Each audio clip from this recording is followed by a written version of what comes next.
Everybody, welcome to the Ireland Chapter of the PMI lunchtime series of webinars. We're delighted to have you join us again today. Today we have a webinar on the topic of our soft skills and our leadership, which we haven't had in a while, so it's good to revisit it. We've had some very technical webinars in the last couple of weeks. Today's topic is how to build engaged and outperforming teams and the power of belonging. So we have 97 people with us actually at the moment, so we've got a large group of people joining us today. So I'd like to say welcome to Furkan Karayel, who is joining us today from DiverseIn and has agreed to present to us. Hi, Furkan. Hi, Katrina. Thanks for having me.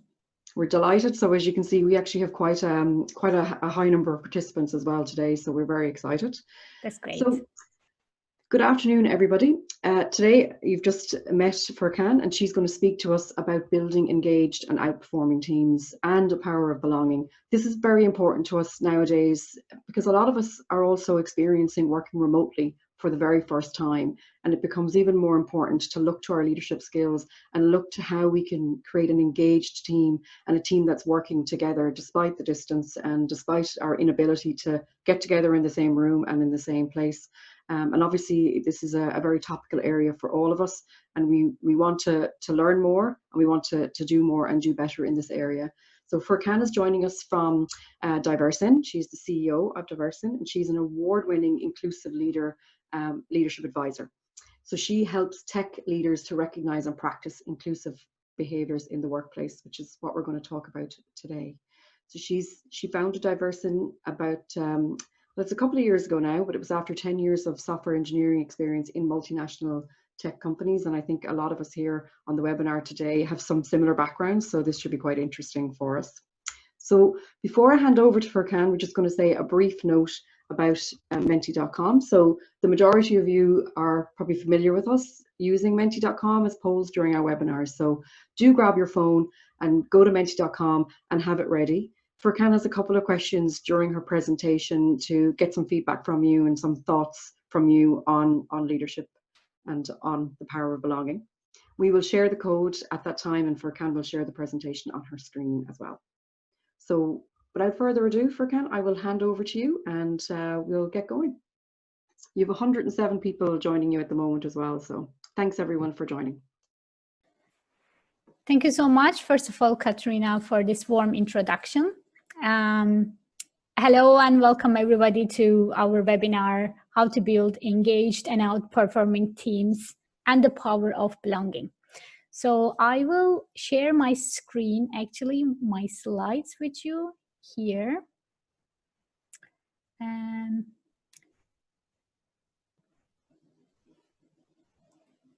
Can you see it at the moment? Yes, that's perfect. Thanks, Furkan. Perfect. Today I will be talking, helping you to give some practical tips on how to overcome the challenges of engaging teams and where the belonging comes into the picture on this. And we will also touch into how to lead across different cultures to build outperforming teams. Okay, my name is Furkan Karayel, and in addition to this warm introduction by Katrina, I would like to add a few words about why did I make this interesting transition from software engineering to the diversity and inclusion world.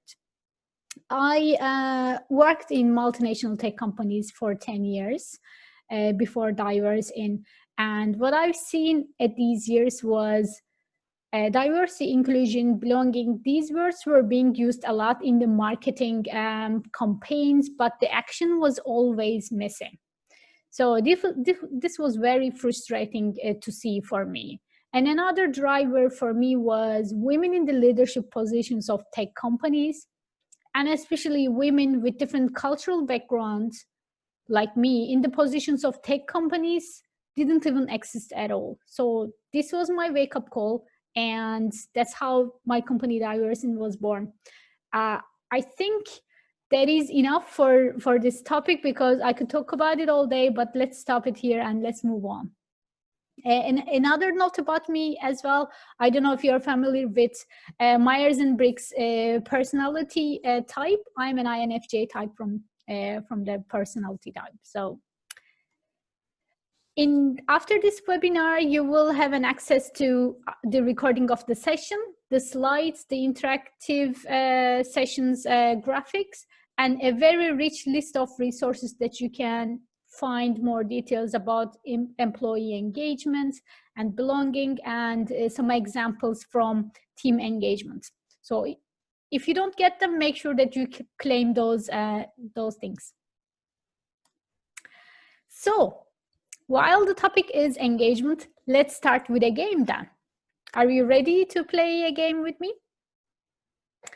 So I will ask you 2 questions, and you will tell me if it's true or false, or if it's a fact or a myth.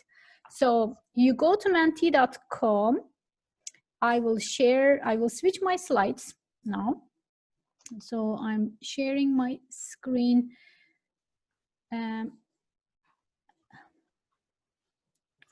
With my Menti, yeah. So you can tell me if you will be able to see my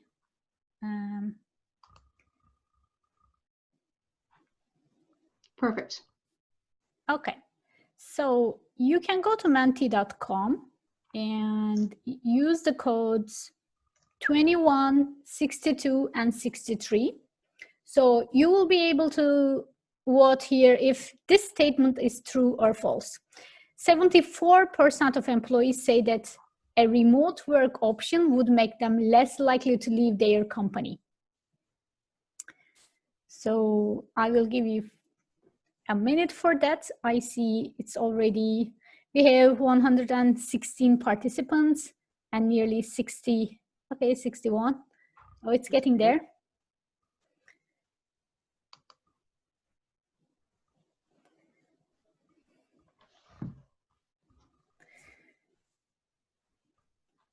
Very good. And then once we finish this, I will switch to the next question.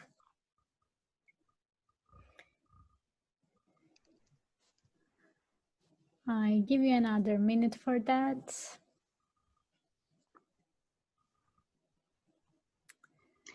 There definitely seems to be a bit of a sway towards the true here. I'm I'm interested to know if that's the correct answer. The answers are actually embedded in the slides, so it's very good. Yeah. So we'll find out. You will be able to find it, yeah, shortly. Very good. Okay, we have a very good number of true here. We have 83 participants here so far. Okay, give me a few more seconds, and I'm switching to the next question.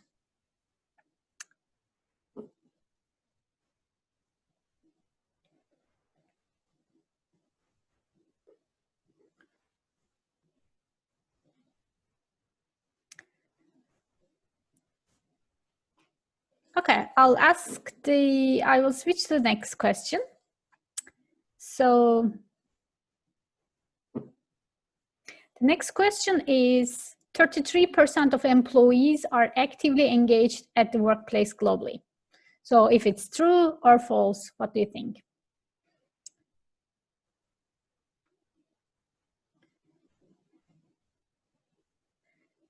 We have more different answers to these at the moment.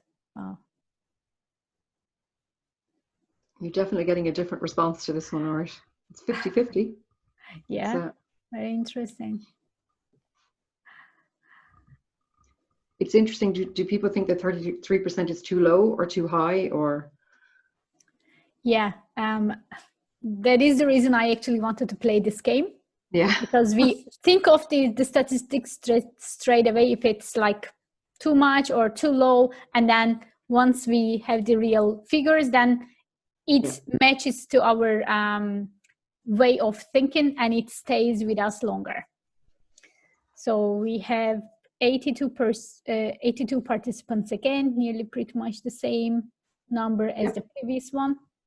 Okay, this one, we had 39 people said true and 44 people said no. Okay, I will switch to my slides again.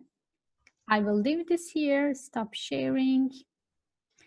And then I would appreciate if you tell me if you will be able to see my slides. Okay.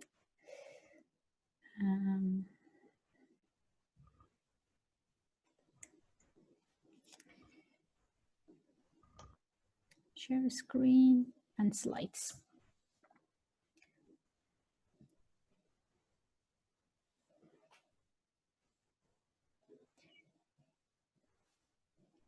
You see, that looks great. Yeah, that's clear. Perfect. Thanks. Perfect. So as I said, we will have a look if these numbers are correct or facts, depending on the researches are done by companies. And let's move on to the importance of team engagement. Actually, I find team engagement is like the heart of organizations, because the success of team engagement is really depending on the team engagement. If an organization is trying to build an innovative, creative environment, then this is the first thing they should look at it. And I think these, like innovation, creativity, acquiring new talents, retaining talents, increasing the performance and product quality, these are all also very related to product management's perspective as well. And I think that is why it's very important from your perspective as well. When I look at today's teams, what is different from maybe years ago? Now we have more diverse teams.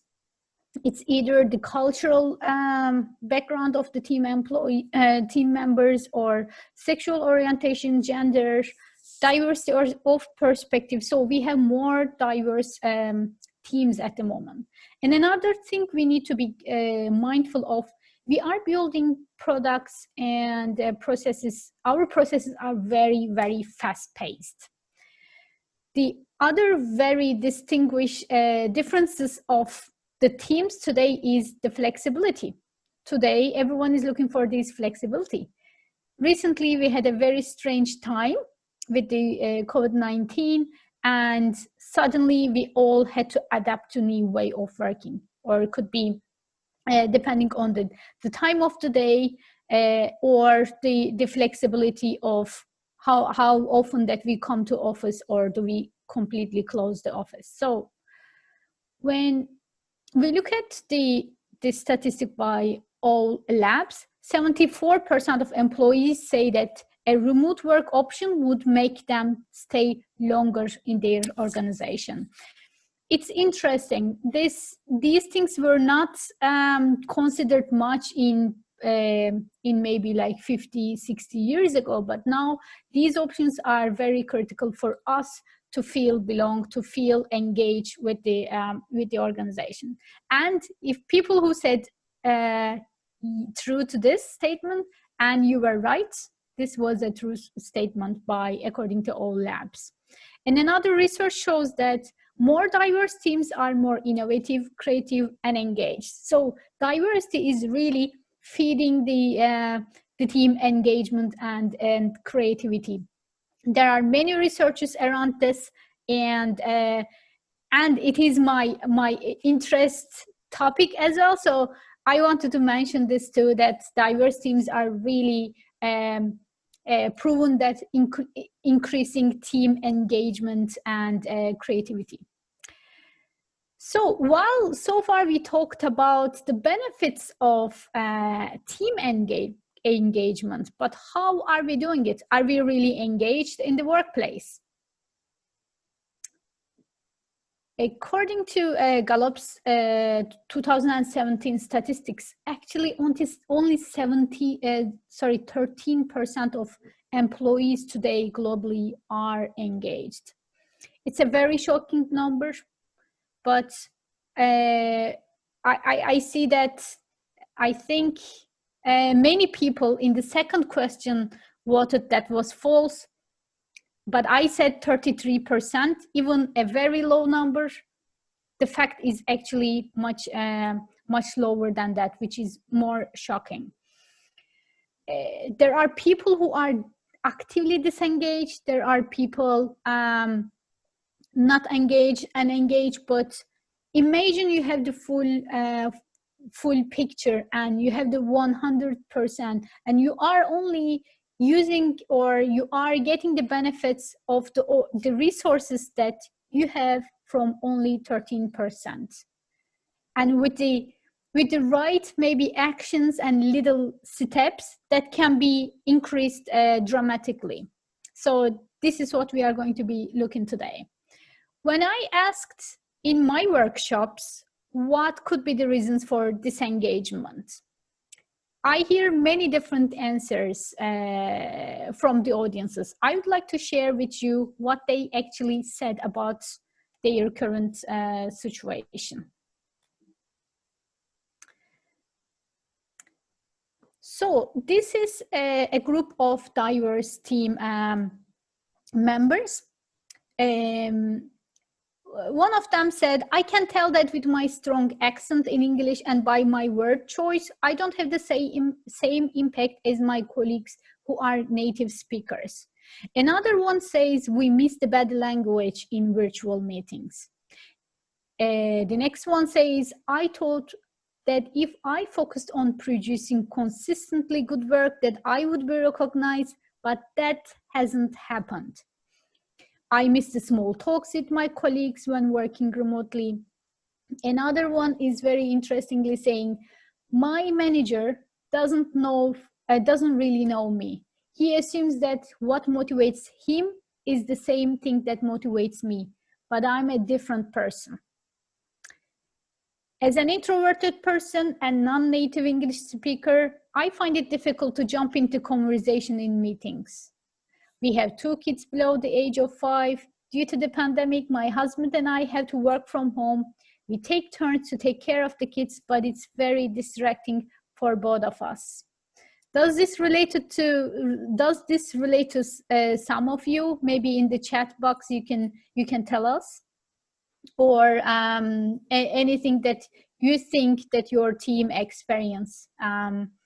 These are not the old thing, but these are some different things, different opinions that they think that's why, these are the reasons why they cannot contribute as much as they wanted to.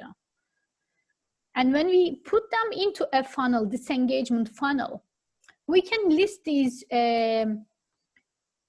like disengagement reasons, like challenges in building trust, unconscious bias, stereotyping, isolation from the team, not really knowing each other, afraid of being misunderstood, language barriers, lack of small talks or personal talks, working in different time zones, and uncertainty like we had previously. These are not the all, but some of them could maybe trigger you to think, okay, maybe there is a problem here and we can take an action. So at the end of the funnel, what happens? The person's well-being is definitely impacted, or the talent may, sooner or later, the talent may leave the organization. And this is the last thing that leaders like you would like to see. While it took a lot of time to build that resource, the investment, and the connection. So when a talent is leaving, everything is really gone. So according to researchers, there are 2 great connections to employee engagement. One of them is the sense of belonging. So the research shows that when the sense of belonging is increased, the team engagement and employee engagement is increased as well. So what do we mean by belonging? We hear this all the time. So we can describe a belonging as feeling like an insider. It's a basic human need that connects us to feel happy and contributes to our well-being. And how do we feel belong is we need to know our own values. We need to be comfortable. We need to be talking about our needs and requirements that makes us easily in an environment that builds trust for us. And also we have the full control of the situation, of our own voice that will make us feel that our contribution is valued. I think there are so many negative examples of belonging everywhere, like the previous comments that we have seen. But I would like to share a positive belonging scenario from my own personal experience. I graduated from Athlon IT and I started working in the same town. And I was part of the community already. I started at the same day with my college friends. We were part of the gang together already. And my best friends used to work in that workplace, and she couldn't wait for me to join there as well. So everything was perfect. But I had the questions in my mind that will I be accepted here with who I am? Will I feel belong here? I had so many questions in my mind. But right after my first interview, I had an answer to these questions. So we finished the interview, and the manager who interviewed me asked, thank you very much. Furkan, do you shake hands? I said, yes, of course. So we shook hands. I was about to say goodbye. And he said, I asked this because I know some Muslim women don't prefer to shake hands. So I just wanted to ask this. So that moment, I felt like this is my place. This is the place that I belong, because either version of me were asked me and were accepted. So that was something very important for my life, and I wasn't expecting, but I answered the questions in my mind from that moment. And another very strong relationship to employee engagement is, imagine a very high-end aircraft, and you have all the specs, all the buttons and everything. So will you be able to actually fly this aircraft, the high-end, the most high-end product? If you are not a pilot, you probably can't. So even though you have all the features around you, all the things that you are looking for, without a pilot, you can't really take off the flight. So that is the relationship of employee engagement with inclusive leadership. Without an inclusive or well-managed leadership, employee engagement benefits are not be able to utilized actually. There is a research about that as well by Gallup. I link it there as well. You will be able to find that. It's very interesting connection, but I've seen that through my lifetime experience as well. So managers are the drivers of employee engagement. So you are a manager, you have a huge impact that everyone in your team, no matter what their cultural background, can feel included, safe, and happy. This is my favorite slide out of this, because this shows and summarizes what are the stages of building a team. It starts with forming, storming, norming, and performing. So in each stage, the team is shaping into different forms, let's say. But when they did a research about diverse teams management and productivity, they see that inclusively managed teams are outperforming, while the same team could actually perform the lowest comparing to homogeneous teams and well-managed teams. So you see the impact of a leader here, which is truly amazing. And this is why team engagement, inclusion, diversity is so important. The understanding of these concepts and being an open to those concepts as a manager, as a leader is so important. So you are here, you made the first step, which is great. And I hope you take good things out of this. So I will summarize few tips from my lifetime experiences, from the works that I have done on this area. I have few recommendations. The first thing to build an engaging team is actually getting to know the team members personally. It sounds very simple, but you know, many of us underestimate that. And you see that it's not really being done properly. So what do I mean by knowing the team members personally? Like who they are in the core. What makes them them? So what are their likes? What are their dislikes? What are the drivers of their motivators? What are the priorities in their life? So knowing little things from their personal life will change the whole picture. Another example, I always wanted to be part of the sports and social clubs in the places that I worked. And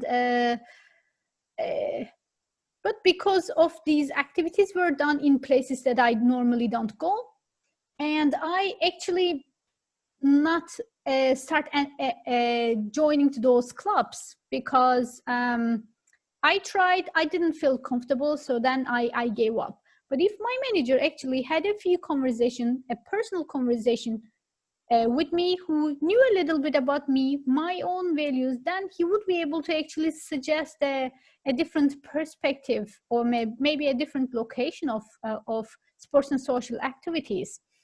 Why this is important? Because like you are joining a team very recently, maybe you don't want to bring up like issues, everyone is happy except me, so why do I bring everyone's attention to a different perspective and things like this. Maybe you're an introvert like me who doesn't like to really talk about these things, but eventually with little things can change. Little steps can actually make a huge impact on the team engagement. The next I would like to suggest is sharing your story first. If you want another person to share openly with you, why don't you share your own story then?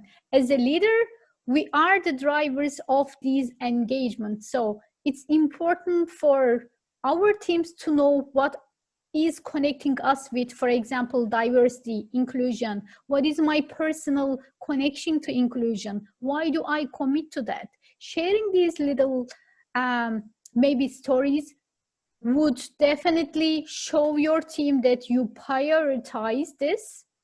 And if you prioritize this, share with a personal story, believe me, your team will prioritize your message as well.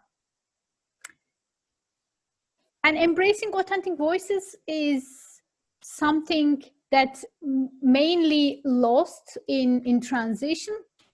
We are like people from who thinks differently or who comes from different culture, they are mostly expected to, if they need anything, go into maybe one-to-one conversation with managers. But actually it's a difficult thing.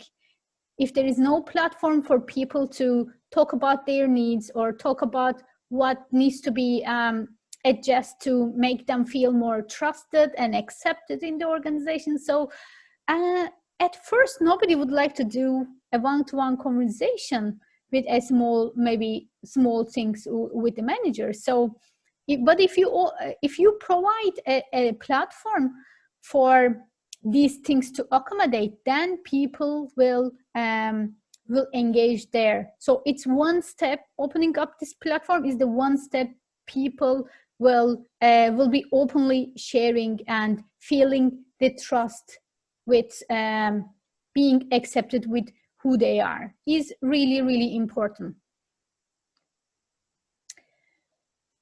And let's be honest, there will be always challenges, expectedly, unexpectedly, but the solutions that you are building for your team members or for the people will be affected mostly from your solutions. Why don't you actually include them in the process?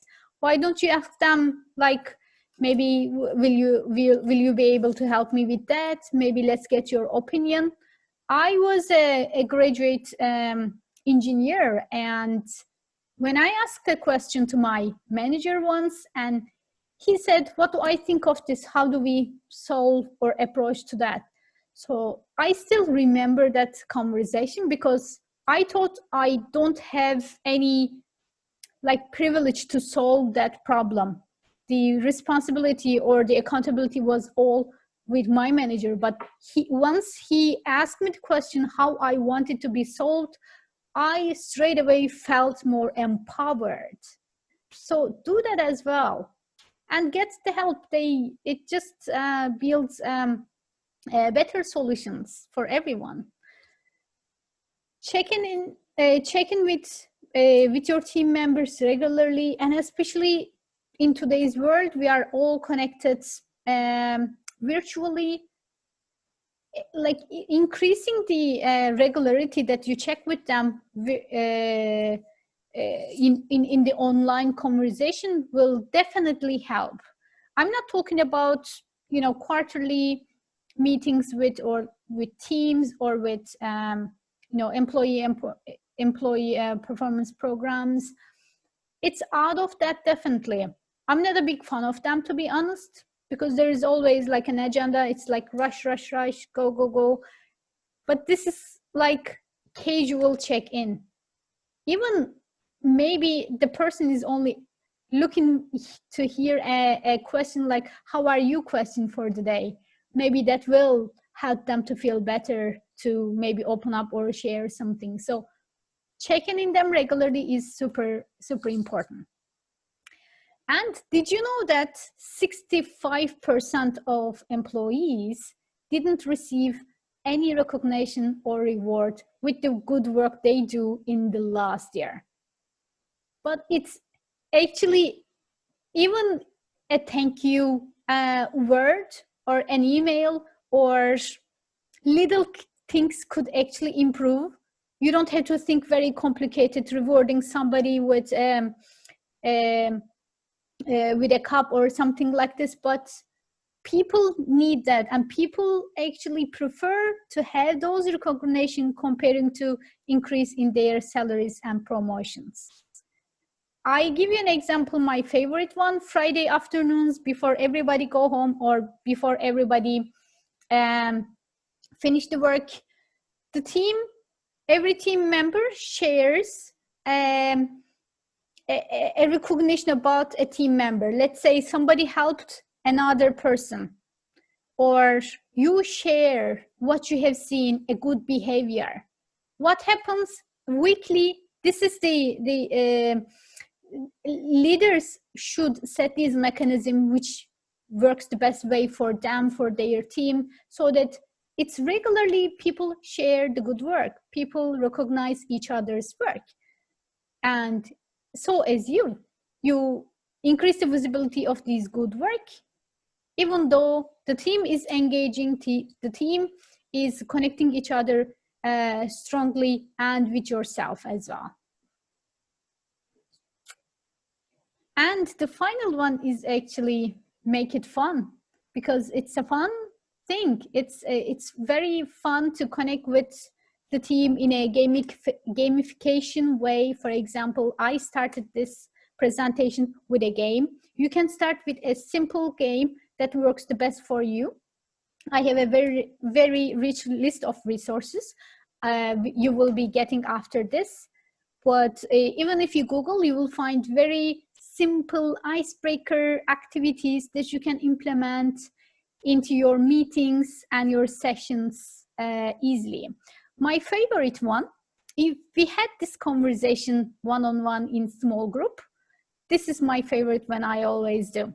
So everyone introduce themselves one by one, and I tell them, will you actually, after you introduce yourself, will you also share a good news that you received this week? So what will happen? This will bring the environment a very good vibe. The atmosphere will improve, and people will share, like previously they shared, my car passed NCT, my sister gave birth, I closed a deal from a customer, and etc. So what happens, even in the breaks, people just talk to each other. It's just like an icebreaker. It's super powerful. It only took like extra 1 minute out of my session. So why not? Maybe have a look at those simple things that you can implement to your meetings and sessions, and make sure that you keep it fun. So this is a journey. This is not something that you do, complete and finish. So acknowledging that this is a journey, and the sooner you really begin investigating how to make your team more engaged, and the further you will go. You will experience, you will test, you will fail, but your intention is there, your destination is there. With little steps, it will make a huge difference. So as an action-oriented person, I would like to ask you, what is the one thing you will commit today to take as an action? So I know that when we share what we will commit, it's more likely to be achieved. So you go to menti.com again with the same code. I will share the slides. I'll stop this. Okay, and the code is 216263, and I'll just share it in the chat here again. We've got a good few questions as well. That's perfect. I'm sharing the slides here again. Okay. So what is the one thing you will commit to take as an action today? So this way we will see who is committing to what. So this will also encourage us to see how people are, looking at this, what action they think of, and we will learn from each other. So let me read some of them, which is very interesting. Weekly recognition, great. Share my story first. Recognize and reward. Proactive engagement. Share my story first. I love this. It's been repeated many times. Share a personal story. Team input for recognition. Share more of myself and experience. Ask a colleague how they are feeling today. Believe me, it's needed at these days.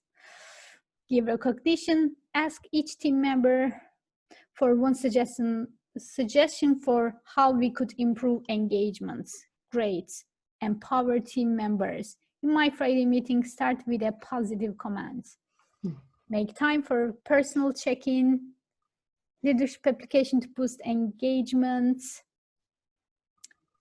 Phone call to 2 team members to see how they are getting on. More recognition. Word of the day project management. Add icebreaker to my sessions. Share my story, recognition. We will be sharing all these with you as well in a video format. And to ask questions and learn from people themselves. Very good. Take time to allow team members to share good news. Include good news in the intros. Check up on colleagues. Share my story. Ask for suggestions. Take the time to talk to a teammate. Be more conscious that my colleagues are not native English speakers. Very good. I think we have some time to answer. I'll stop sharing this here now. but you can continue writing. So at the end of it, we will put it together, so you will be able to see everyone's takeaways from the session. So I will stop sharing my slides, and let me actually share this one, which you will be able to see my links. Thank you very much for listening to me. I hope you find it interesting and useful. You can feel free to connect with me from Twitter or LinkedIn, and we will have a look at the questions, and I hand over to Katrina. I will stop sharing my screen. Thanks, Furkan. Yeah, so it's interesting. I was making some notes as I was going through that, and it was I think reminding me of a lot of other leadership development training that I've been through, and it's a good reminder. We do have a couple of questions here as well. So and actually there was one, I think, in the chat too, and there was somebody asking about working remotely and how to achieve. Actually, if you don't mind, Furkan, I might just Derek has asked the question here: how do you achieve greater engagement in geographically diverse teams where they need to operate in a virtual environment?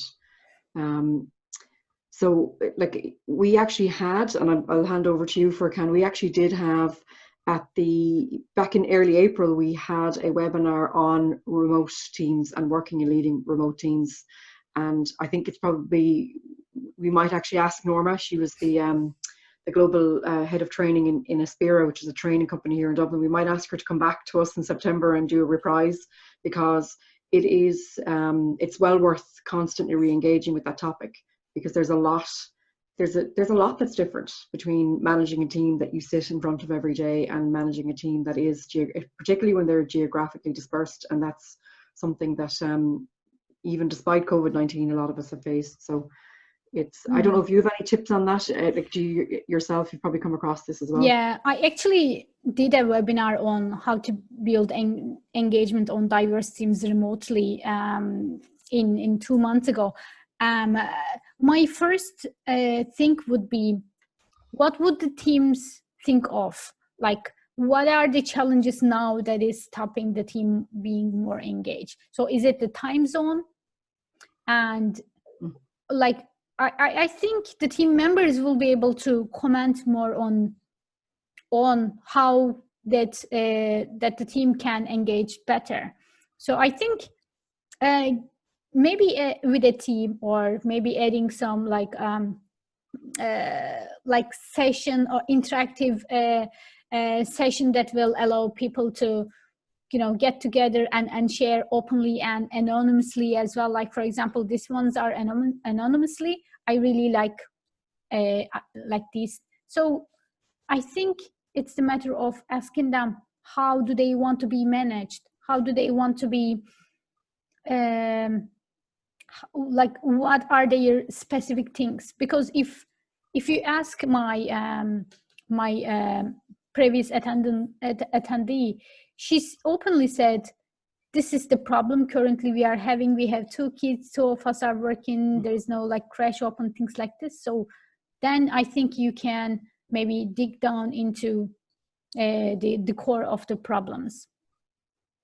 I think it's interesting as well, Furkan, when you say that, because, and you actually, I think you touched on this a few times in your presentation, asking, it's not up to us as project managers, because your audience today is project and program managers, everyone from that world, and we are always the leaders, we are always the people that we have to take care of everything to make sure that it happens. But that doesn't mean that we can't stop and ask the person, how would you solve this problem? What advice would you give me? And I know myself, I go straight into problem solving mode, when actually the best thing to do is to stop and ask more questions and ask the person to say, well, what would work for you? Also, I think as well, when you do that, because some people don't want to share. I mean, let's be honest, there are people who just want to disengage. They want to do their 8 hours. They don't want to be bothered. But it's also by saying it to them that they understand, well, actually, I expect you to engage with me. there's an expectation here that you do converse with me and the team, and that you do try and form that sense of belonging. It isn't all down to you as the leader. But by asking the question, you're pointing that out to them as well. So that maybe they realize it's really, really tough if it's a one-way conversation the whole time. But it's not, Yes. it doesn't make it easy, I don't think. Yeah. I don't know if you can see the questions there, if there's a question that you'd like to, yes. some really good ones in here. So. Okay, let me see.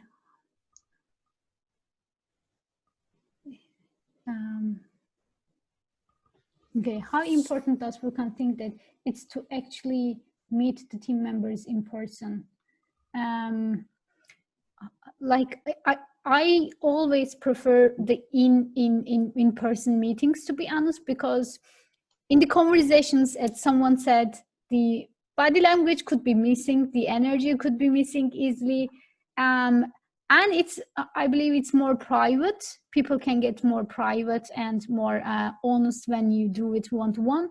I think that's why important for people to be able to open up and building a trusting conversation. But if it's not possible, I think there could be some ways to make that happen as well, with so many engagement activities, or maybe as the leading person asking the right questions.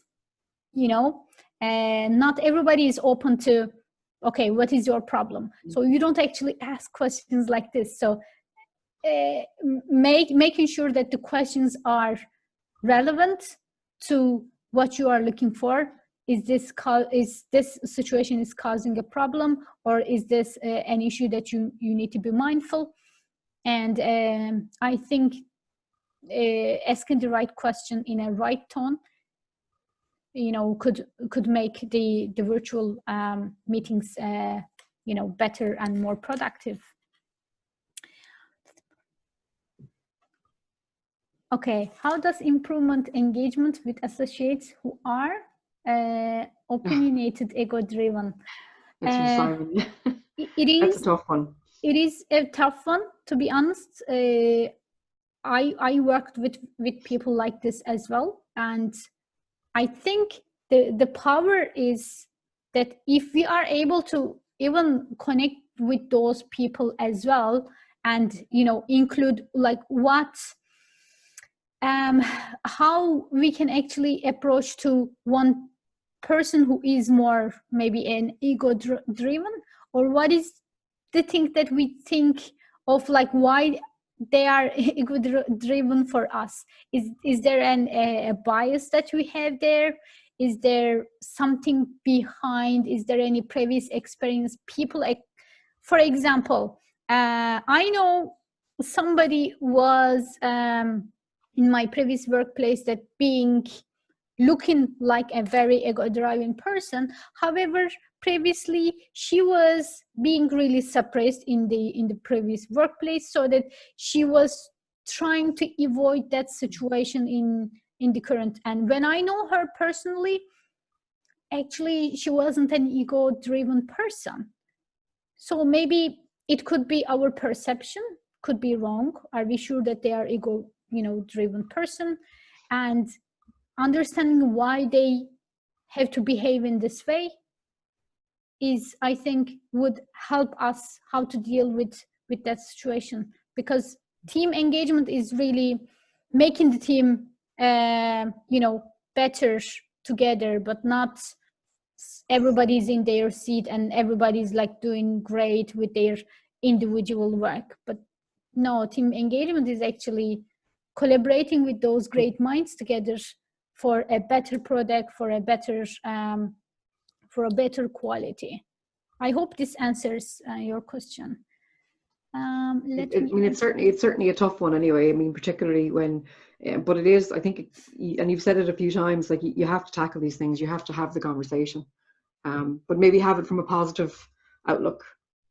That the assumption isn't necessarily that there is a negative there, but that it is, you've obviously got a lot to contribute. So, put the effort into contributing rather than maybe the perceived blocking that's going on. But I think it does start with that conversation. You have to call it out. You have to say, well, this is what I'm seeing. Is that what you intended to to Yeah. portray or to broadcast to the team, Mm-hmm. and how can we get on the same page. Mm-hmm. But that would be a tough Sometimes we need conversation. that tough conversations to actually solve the issues, not delay the issues to another extent. Like it's needed. It needs to be talked. Then let's talk it as soon as possible. Yes. I mean, there's a good few questions in here. I know we won't get through them all. I just wanted to ask you your opinion. Okay. Jared asked the question. Sorry, I was looking at the wrong. Oh, there was a couple of questions in the chat, which was great. Yeah, but Jared has asked the question: how big a factor is gender in all of this, in terms of diversity? How big a factor is gender in this? Do you mean, Jared, in terms of engaging the teams and the factor of the gender? I think it really match into. I don't always look at diversity in gender perspective. Yes, there is a gender perspective. There is a cultural perspective. There is physical perspective. But I always look at it from a holistic way. How big a factor in gender in this? So, like, do you actually mean that how gender is impacting the engagement? I think. And he's just Furkan, Jared has just popped a comment into the chat to say, yes, that's what I meant. Men can be much more comfortable commenting, particularly in virtual and multicultural contexts. They're probably more outspoken. I have to see, I do see that less and less nowadays. But I suppose maybe as a general rule, is it thought that men are probably more willing to give their opinion and to speak out? Well, I agree. I used to see that with women that is more hesitant to share their ideas maybe in the big meetings, and like with me, like as an introverted person, it was always difficult for me to share. It doesn't matter if it's the greatest idea in the meeting. So the gender perspective, I think if you've seen an issue there, and if you think that it could be either from a gender perspective or from a cultural perspective, if you are conscious, then I think give those people the space to speak. For example, maybe you don't have to pick out everyone's okay, what do you think, but understanding their communication style. There is a direct communication style that many people from different cultural backgrounds would associate more. There is an indirect communication style that people actually indirectly tell what they want to say. It is another perspective that I see with women too. And maybe if men are more, like we don't have to generalize it, but if a man is more direct in communication, but if a woman is more indirect, I think we need to acknowledge who is looking for what kind of communication style. Then we make sure that we try to match when communicating with those person, and it also solves the misunderstanding from each other's. I hope this answers. I have so much to add, but we have a short. But we do have, Furkan, we have something in project management called lessons learned, where either at the end of a stage in a project or at the end of the project, we tend to look back and say what went well and what didn't go so well, and what can retrospectives kind of. Yeah, retrospective, exactly. And one of the techniques that, and I actually worked in Ericsson as well a long time ago, so one of the techniques that we used to practice was the nominal group technique, which is effectively anonymous is the best way to explain it, but you have the group either physically in a room or virtually in a room, but you get people to write down their feedback, what went well, and you do focus on the positives as well as on the things that need work, because you're trying to get a bit of everything, not just all the bad things that happened. But by getting people to write things down, it took away the loudest voice in the room immediately, because everyone got an equal opportunity to say something. And then you put all of those post-its on the board, and people then got to upvote them. So they got to say, oh yeah, no, I forgot about that. That was really good. And it meant that even the quietest person in the room got to put something on the board. And often those contributions were things possibly sometimes people had even forgotten about, because we kind of remember the big ticket items, but we don't remember the smaller things. So I think the downside to that technique is you do actually want to encourage people's voices. So it is great to make sure you get their feedback, but I think one of the learnings that I'll take away from this today is it is about the sharing and talking and asking people to tell you how would they like you to interact with them, what would work for them. If you were to have a meeting and you wanted to get everybody's feedback, how comfortable would they be with that? Like what role would they take in that meeting? Because nominal group works very well, and I would highly recommend it in that way. But you want to really encourage people to come out of their respective shells maybe and share a bit when they're in that meeting. Yeah, for really the belonging sense, we need to give people the space to be able to talk about their needs, their authentic self, but it's not easy.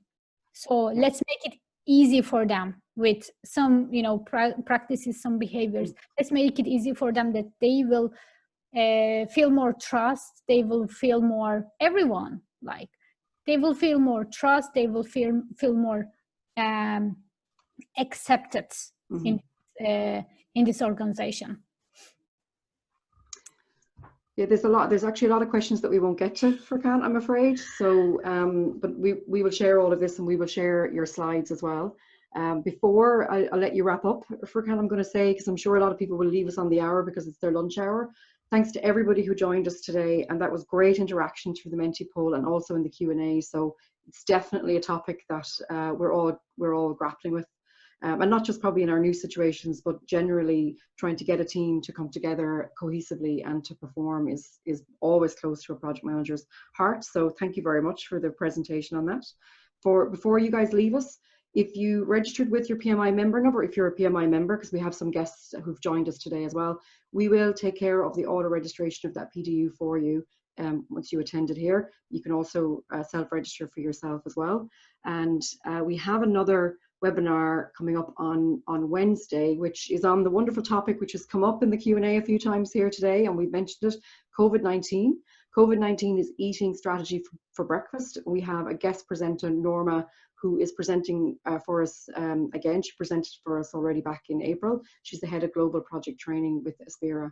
So this webinar is exploring how to navigate your way through the crisis and ensure your survival. So that's on Wednesday. You can register for that online as well.